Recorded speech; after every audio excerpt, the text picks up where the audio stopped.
அண்ணன் இளங்கோவன் அவர்களின் மறைவு எனக்கு மிகுந்த அதிர்ச்சியை அளிக்கிறது. நான் ஒரு கற்பனை செய்கிறேன், அவர் இன்னைக்கு உயிரோடு இருந்திருந்தா எங்களை போன்றவர்கள் இங்க வந்தா கிண்டல் தான் செஞ்சிருப்பார். அந்த அளவிற்கு ஒரு நேர்மறையாக வெளிப்படையாக பேசக்கூடியவர். என்னை பொறுத்த மட்டில் ஒரு சகோதரியாகத்தான் அவர் பாவித்திருந்தார். என்னை பார்த்தா ஒருமையில தான் பேசுவார். அந்த அளவுக்கு என்கிட்ட உரிமை எடுத்துக்கொள்வார். என்ன ரொம்ப சின்ன வயதிலிருந்து அறிமுகமான ஒரு தலைவர்.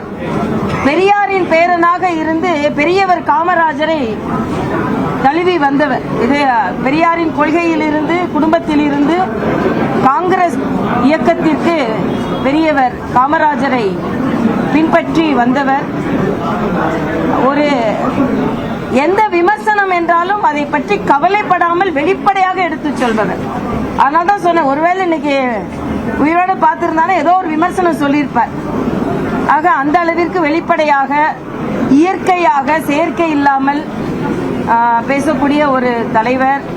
தமிழக காங்கிரஸ் தலைவராக, சட்டமன்ற உறுப்பினராக, பாராளுமன்ற உறுப்பினராக, மந்திரியாக எல்லா விதத்திலும் சிறந்த சேவையாற்றியவர். இது அந்த இயக்கத்திற்கு என்றில்லை, தமிழக அரசியலிலேயே ஒரு இயற்கையான தலைவரை நாம் இழந்திருக்கிறோம்.